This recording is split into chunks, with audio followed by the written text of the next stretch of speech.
Good morning. अब आज हम जो व्यवहारिक भाषा और व्याकरण है, इस व्याकरण का जो दूसरा अंश है, दूसरा खंड है लोकोक्तियाँ। अभी लोकोक्तियाँ क्या है? लोकोक्तियाँ एक कहावत है, जन जन की जुबान पर रहती है और इसका आधार ये बोलचाल की भाषा है और इसका आधार कोई न कोई घटना या कहानी से अभिप्रेत होता है।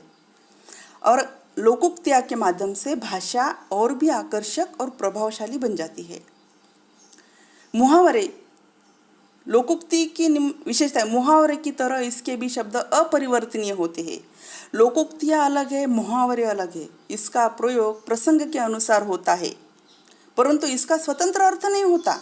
स्वतंत्र मायने में इसका अर्थ नहीं होता, लेकिन हम जब बोलते हैं, जो भाषा शब्द वाक्य का प्रयोग करते हैं, वाक्य में प्रयोग करते करते हम ये मुहावरा डाल सकते हैं। हम दैनंदिन में देखते हैं, जैसे कि आम के आम गुठली के दाम। इसका मतलब क्या है? ये लोकोक्ति है। आम के आम और गुठली के भी दाम।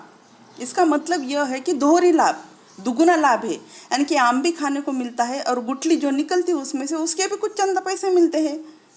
अरे खरीद लो ना, हम कहते क्या जाता है तुम्हारा, खरीद लो ना, आम के आम और गुठलियों के भी दाम। हाँ, लंका भेदी घर का भेदी लंका ढाए। इसका मतलब क्या है? आपसी फुट में हानि है कि घर परिवार में कुछ झगड़े हो रहे, कुछ ग्रुप में झगड़े हो रहे, आपस में झगड़े हो रहे, तो हम क्या कहते हैं? घर का भेदी लंका ढाए। अब ये लोकोक्ति कहाँ से निर्माण हुई? देखते हैं हम। लंका के भी वो विभीषण ने जब राम को सहायता दी, तब वो रावण का सब सत्यानाश हो गया। यानी कि घर का भेदी लंका ढाए। आपसी फुट होने के लिए घर के ही लोग जिम्मेदार होते हैं। घर के अंदर छिपे हुए लोग ही जिम्मेदार होते हैं, इसका मतलब है। जैसी करनी वैसी भरनी। हम ये इसका स्वतंत्र अर्थ नहीं रहता, लेकिन बोलते समय ये बोल सकते हैं हम, जैसा काम वैसा फल मिलेगा। नाम बड़े और दर्शन छोटे, उसका क्या है? हम कहते कहते जान दो ना, उसका क्या है? नाम बड़ा और दर्शन छोटा। अरे हम क्या कहते?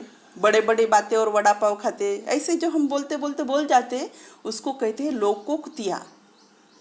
क्या कहते हैं उसको? लोकोक्तियाँ। यह वाक्य के अंश की तरह नहीं, बल्कि एक स्वतंत्र वाक्य की तरह प्रयुक्त होते हैं और यह शब्द अपरिवर्तनीय होते हैं। इसमें कोई भी परिवर्तन नहीं होता। झूठ मूठ की शान शौकत के लिए कहते हैं। और मान न मान मैं तेरा मेहमान। कुछ लोग ऐसे रहते कि मान न मान मैं तेरा मेहमान बन जाते हैं, कहते ना हम, जबरदस्ती किसी पर बोझ बनना। ये लोकोक्तियाँ के जो उदाहरण है। तो मुहावरे, अभी मुहावरे और लोकोक्तियाँ, इसमें क्या अंतर है? मुहावरे और लोकोक्तियाँ, इसमें महत अंतर है। तो क्या अंतर है यह हम देखेंगे। मुहावरे वाक्य के बीच में प्रयोग किए जाते हैं। अंतः वाक्य का, यानी कि वाक्य में अगर हम लिखते हैं तो उसका ही अंग बन जाते हैं। वही लोकोक्तियाँ स्वयं में पूर्ण वाक्य होती है। ज़्यादातर लोकोक्तियाँ हमारे पुरातन जो काल से मुंह से जो अचानक निकले हुए शब्द, मुंह से अचानक निकले हुए। अभी नाच न जाने अंगन टेढ़ा, कितना गहन अर्थ है इसका, कितना गहन व्यापक अर्थ है इसका। नाच न जाने अंगन टेढ़ा, उसको उतनी प्रवचन देने की जरूरत नहीं, उसको कुछ बोलने की जरूरत नहीं, बस एक शब्द बोल दिया, बात खत्म हो गई। ज़्यादा बोलने की, पूरा सारांश देने की जरूरत नहीं, बस एक वाक्य में पूरा का पूरा सार आ जाता है। तो लोकोक्ति का प्रयोग स्वतंत्र रूप से वाक्य के अंत में उदाहरण देकर किया जाता है। यानी कि वाक्य के अंत में लोकोक्ति का प्रयोग होता है और मुहावरे का प्रयोग वाक्य के बीच में हम करते हैं। मुहावरे अधिकतर शरीर के अंगों पर आधारित होते हैं। ज़्यादातर हम देखते हैं मुहावरे, जैसे अंगूठा दिखाना। अभी एक अंगूठा के नीचे ही अंगूठा ले लो, एक अंगूठा दिखाना, जैसे आंखें फिरना, उंगली पर नचाना, नाक में दम रखना आदि लोकों द्वारा, लोगों के कथन द्वारा लिए हुए। इसमें ज़्यादातर किसका प्रयोग होता है? शरीर का। ठेंगा दिखाना, ये सब यानी कि शरीर के अंगों पर आधारित ये लोकोक्तियाँ और मुहावरे अधिकतर ज़्यादा ये है।